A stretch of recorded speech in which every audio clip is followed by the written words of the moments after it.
आपण का कोणत्या सत्संगाला जातो, आपण का कोणतेही कथा प्रवचन ऐकतो, आपला वेळ देऊन आपण जात असतो. ठीक आहे, वेळ देऊन आपण ऐकत असतो. तर हे बघा, बरेच जण म्हणतात की कोणीतरी मला तिकडे बोलावलं म्हणून गेलो.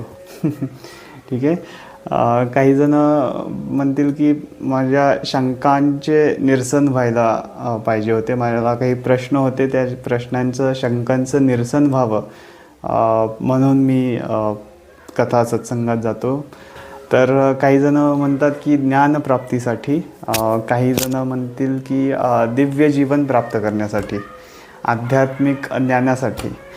पण कोणीही आपले लक्ष काय आहे हे सांगत नाही आहे. ठीक आहे, ज्ञान प्राप्त करायचं आहे, ठीक आहे, पण का